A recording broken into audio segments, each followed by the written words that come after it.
أصدق الصادقين وقول الحق إنا أنزلناه في ليلة القدر وما أدراك ما ليلة القدر ليلة القدر خير من ألف شهر تنزل الملائكة والروح فيها بإذن ربهم من كل أمر سلام هي حتى مطلع الفجر صدق اللہ العظیم۔ برادران گرامی، رمضان مبارک کا آج 2 عشرہ گزر جائے گا، یعنی رحمت کا عشرہ، مغفرت کا عشرہ۔ اب پھر ہم لوگ تیسرے عشرے میں داخل ہونے کی تیاری کر رہے ہیں، جو جہنم سے نجات کا عشرہ ہے۔ ہر آدمی اپنا محاسبہ زیادہ اچھی طرح کر سکتا ہے، دوسرا کسی کا محاسبہ چاہے خوش فہمی کی بنیاد پر کر لیتے ہیں کہ یہ بہت اچھا ہے، یا نہیں تو بدگمانی کے بنیاد پر کرتا ہے کہ بہت برا ہے۔ لیکن سب سے اچھا محاسب آدمی اپنا خود ہوتا ہے کہ ہم نے ان دونوں عشرے میں اللہ کی رضا اور اس کے خوشنودی کے لیے کیا کیا کیا، ہمیں کیا کرنا چاہیے تھا اور کیا نہیں کیا، یہ آدمی خود فیصلہ کرے گا۔ یہ بھی حقیقت ہے کہ انسان خطا و نسیان کا پتلا ہے، انسان کوئی معصوم نہیں، معصوم انبیاء اکرام کی ذات ہے۔ اسے انسان سے کچھ غلطیاں تو ہوتی ہی ہیں، لیکن ایسی غلطی نہ ہو کہ جس سے اللہ ناراض ہو جائے، اللہ ناخوش ہو جائے۔ یہ صدقہ ہے پیغمبر اسلام صلی اللہ علیہ وسلم کا کہ حضور صلی اللہ علیہ وسلم کی امت جتنی غلطی کر دیتی ہے اللہ اسے معاف کر دیتا ہے۔ آپ نے تاریخ بھی پڑھی ہوگی اور قرآن حکیم کی بھی پڑھا ہوگا، آپ دیکھا ہوگا کہ دوسرے انبیاء اکرام کی جب امتیں برائی میں مبتلا ہو جاتی تھی تو اللہ اس پر غیظ و غضب نازل کرتا تھا، کسی کو ران کے بندر بنا دیا، کسی کوئی طوفان سے ٹکرا دیا، کسی کو مختلف پریشانیوں میں مبتلا کر دیا۔ لیکن حضور صلی اللہ علیہ وسلم کی امت پر اللہ نے اتنی مہربانی کی کہ یہ امت کتنے ہی فسق و فجور میں مبتلا ہے، لیکن اللہ اس پر غیظ و غضب نازل نہیں کر رہا۔ لیکن نہیں کرنے سے یہ ہرگز یہ مطلب نہیں لیجیے گا کہ اللہ آپ کو بالکل چھوڑے ہوئے اور بالکل معاف کیے ہوئے ہے، بلکہ اللہ آپ کا حساب دے گا، اور اللہ آپ کو سربلندی بھی عطا فرمائے گا، اور اللہ آپ کو تنزلی میں مبتلا کرے گا۔ آج جو حال ہم لوگوں کا ہے کہ ظاہر ہے کہ تنزلی میں مبتلا ہیں ہم لوگ۔ ظاہر دوسرے انبیاء اکرام کی امت کی طرح ہمیں راندہ تو نہیں گیا، ہمیں طوفانوں سے ٹکرایا تو نہیں گیا، ہمیں سیلاب میں مبتلا نہیں کیا گیا، لیکن ہمیں پریشان حال تو ضرور ہم ہیں۔ ہم آپ زیادہ اچھی طرح جانتے ہیں کہ مسلمانوں کا وجود اس وقت خطرے میں ہے، مسلمانوں کو سر چھپانے کی جگہ نہیں مل رہی ہے۔ ہم محلہ درگاہ پر جتنا بھی خوش رہیں، جو لوگ پاکٹ میں ہیں مسلم پاکٹ میں وہ جتنا بھی خوش رہیں، لیکن جو مسلم پاکٹ سے الگ ہٹ کے دیکھیے تو دیکھیے گا کہ مسلمانوں کو پیر رکھنے کی جگہ نہیں ہم مل رہی۔ دیکھیے ایک وہ زمانہ تھا کہ آپ پٹنہ ہی شہر میں دیکھیں گے اور دوسرے شہروں میں بھی جا کے دیکھیں گے، بہت سارے امام باڑوں کو غیر مسلموں نے بنوایا۔ آپ یہ دیکھیں گے کہ خانقاہوں کو غیر مسلموں نے بنوایا، مزارات کو غیر مسلموں نے، بہت سارے مزارات، ٹوٹل نہیں کہہ رہے لیکن بہت سارے مزارات ہیں جن کو غیر مسلموں نے بنوایا۔ آپ یہ بھی دیکھیں گے کہ قبرستان کی زمین غیر مسلموں نے لی ہے۔ آپ کہیں پر یہ بھی دیکھیں گے مسجد کی تعمیر میں کسی حد تک، جس حد تک شریعت اجازت دیتی ہے اس حد تک غیر مسلم بھی کہیں شامل ہیں۔ ایک زمانہ وہ بھی تھا مسلمانوں کے عروج کا۔ آج مسلمانوں کا عروج یہ ہے کہ سب سے پہلا حملہ مسجد ہی پر ہوتا ہے، سب سے پہلا حملہ اس کے اذان ہی پر ہوتا ہے، سب سے پہلا حملہ اس کی کتاب ہی پر ہوتا ہے۔ تو کیا کہ نعوذ باللہ ثم نعوذ باللہ کتاب میں کوئی تبدیلی آ گئی، اذان میں کوئی تبدیلی آ گئی، مسجدوں میں کوئی تبدیلی آ گئی۔ مسجد تو اللہ کا گھر پہلے بھی تھا وہ آج بھی ہے، قرآن اللہ کی کتاب پہلے بھی تھی اور آج بھی ہے، اذان اللہ کے نام سے پکارا جاتا ہے اور نماز کے بلایا جاتا ہے، کل بھی تھا وہ آج بھی تھا۔ یہ برائی صرف ہم میں اور آپ میں آ گئی ہے۔ ہم میں آپ میں آنے کی وجہ سے ہماری جو آستھا کی چیز ہے، جو ہماری متاع بے بہا ہے، جو ہماری نعمت ہے، اسی پہ حملہ ہو رہا ہے کہ بھائی تم اللہ کے گھر کو تو بناتے ہو، لیکن یہ تفریق ڈال دیتے ہو کہ اس میں فلاں جماعت آئے اور فلاں جماعت نہیں آئے۔ آپ اذان تو دیتے ہو، لیکن اللہ حی علی الصلاۃ کر کے پکار لیتے ہو، لیکن مسجد پر بورڈ لگا لیتے ہو کہ فلاں لوگ اس میں آئیں اور فلاں لوگ نہیں آئیں۔ قرآن تو پڑھتے ہو، لیکن نہ اس پر عمل کرتے ہو، بلکہ ترجمہ کے لیے تم لڑ جاتے ہو، جھگڑ جاتے ہو کہ یہی صحیح ہے، یہی صحیح ہے۔ متن پر کبھی بات نہیں کرتے ہو، اس پر عمل کرنے کی بات نہیں کرتے ہو۔ لہٰذا یہ وہ چیزیں ہیں جس کی وجہ سے اللہ غیظ و غضب تو آپ کی طرف نہیں بھیج رہا ہے، لیکن آپ پریشانی میں اور ہم پریشانی میں ضرور مبتلا ہیں۔ ضرورت اس بات کی ہے کہ ہم انہی باتوں کو سمجھیں۔ دیکھیے، انسان 100 سال زندہ رہے، آپ تو فیس بک زیادہ دیکھتے ہوں گے، کبھی کبھی اس میں 200 اور 250 سال کے بزرگ کو دکھلایا جاتا ہے کہ زندہ ہے، لیکن اس 250 سال زندہ رہنے کے بعد بھی اس کو مرنا ہے۔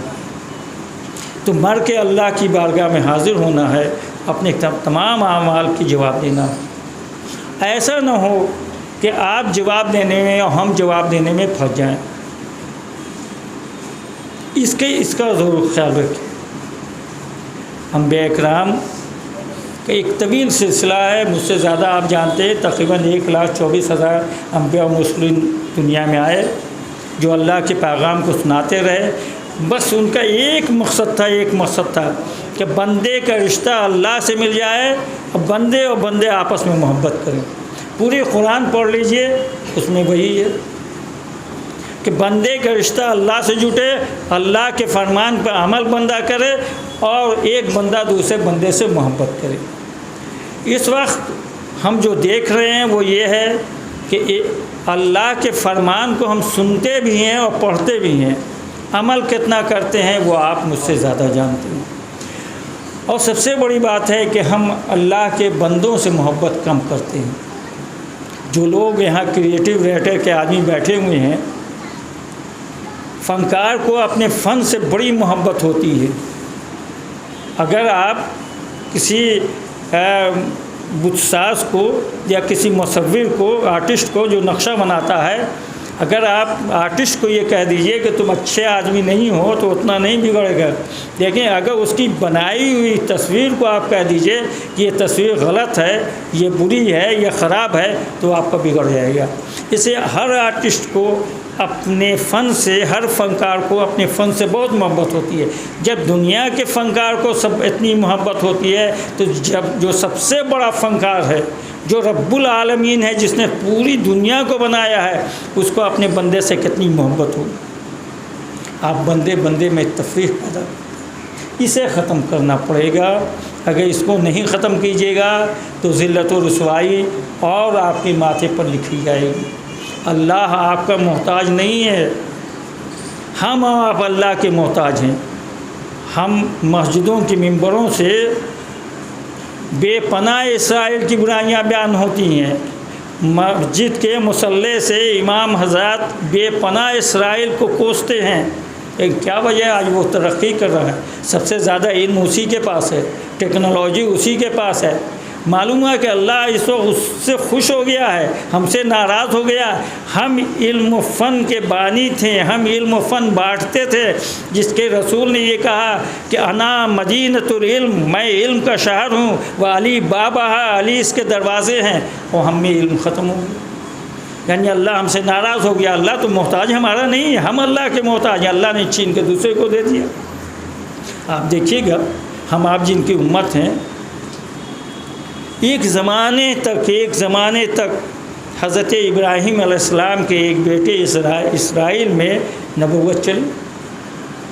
ایک زمانے تک اللہ خوش تھا، ادھر نبوت آ رہی تھی، لیکن یہی رمضان کا مہینہ ہے، یہی شب قدر کی تاریخ ہے، جس کا جو آیت میں نے پڑھی انا انزلناہ فی لیلۃ القدر، اسی شب قدر میں اللہ نے ان سے ساری عزت و تکریم چھین لی اور بنی اسرائیل سے بنی اسماعیل میں نبوت آ گئی۔ ساری چھین لی، تو اللہ کسی وقت کسی چھین لے سکتا ہے۔ تو اللہ سے ڈرنا چاہیے۔ بڑا اہم وقت آپ کے پاس بچا ہوا ہے 10 دن، یہ اسی 10 دن میں شب قدر بھی ہے اور اسی 10 دن میں اعتکاف بھی ہے۔ آپ کے سامنے میں نے آج پڑھ لی کہ یہ رات 1000 مہینے کے راتوں سے بہتر ہے، ایک رات کا ثواب 1000 مہینے کے رات کے ثواب سے زیادہ ملے گا اگر آپ نے عبادت و ریاضت کی۔ صرف یہ کہ 5 طاق راتوں میں اسے کھوجنا۔ دوسری بات کہ اعتکاف یہ بڑی نعمت ہے، دنیا سے ہٹ کے اللہ میں لو لگانا۔ لیکن ایک بہت تلخ بات آپ کو میں بتا رہا ہوں، آپ بھی اس پر سروے کر لیجیے گا بھائی، پٹنے میں کیجیے گا سروے اپنے قریب کی مسجدوں میں۔ آج کے دن جتنے خطیب حضرات ہیں، امام حضرات ہیں، سب کے سب جتنے پیر میاں ہیں، سب کے سب اعتکاف کی جو اس کے اندر خوبیاں ہیں وہ بیان کریں گے، جو اس میں نعمتیں ہیں وہ بھی بیان کریں گے، کرنے کے لیے بھی کہیں گے، اور یہ کہیں گے نہ کرنے جس مسجد میں، جس محلے میں کہ مسجد میں اعتکاف نہیں ہوا، ایک آدمی بھی نہیں بیٹھا، پورا محلہ جو ہے گنہگار ہو جائے گا۔ لیکن آپ سروے کر کے دیکھ لیجئے گا، کم از کم گاندھی میدان سے لے کے مار سلامی تک جتنے پیر صاحب نے اور جتنے امام صاحب نے اعتکاف کے فضائل بیان کیے تھے اور نہ بیٹھنے پر پریشانیاں بیان کی تھی، اس میں کتنے لوگ اعتکاف میں بیٹھے۔ پرابلم یہی بات ہے بھائی صاحب کہ مسجدوں سے جو اعلان ہوتا ہے اور اس پر عوام اثر نہیں لے رہی ہے، اس کی مین وجہ ہے کہ اعلان کرنے والا خود اس پر عمل نہیں کر رہا۔ حضور صلی اللہ علیہ وسلم کو ایک بڑھیا کو منع کرنا تھا کہ صاحب اس کا بچہ میٹھا نہیں کھائے، تو بعض روایت کے مطابق 3 دن اور بعض روایت کے مطابق 7 دن انہوں نے چھوڑ دیا، تب جا کے کہا کہ بچے تم میٹھا نہیں کھانا۔ تو ہمیں آپ کو چاہیے حضور صلی اللہ علیہ وسلم کے اسی نقش قدم پر عمل کریں تاکہ دنیا جنت نشان ہو جائے، اور اللہ کے یہاں ہم حضور صلی اللہ علیہ وسلم سے جب سامنا ہو تو کوئی شرمندگی نہ ہو، وہ کہیں کہ یہ ہمارا امتی ہے۔ ہم ایسا کام کر کے دنیا سے جائیں۔ یہ بہت کم دن بچا ہوا ہے، اس دن کا آپ استعمال کریں۔ آج کی تاریخ ایک لحاظ سے اور بھی بہت ہی اہم تاریخ قرار پاتی ہے۔ آج کی تاریخ اس لیے ہے کہ آج ہی کی تاریخ میں اسلام کے چوتھے خلیفہ مولا کائنات امیر المومنین حضرت علی علیہ السلام کی شہادت ہوئی تھی۔ اس لحاظ سے بھی یہ تاریخ بڑی اہم ہے۔ اس خانقاہ میں مولا کائنات کا عرس ہوتا ہے، اور شام میں عصر کی نماز سے مغرب تک ان کے فضائل بیان کیے جائیں گے۔ چونکہ یہ موقع نہیں ہے، آپ اس وقت سن لیں گے۔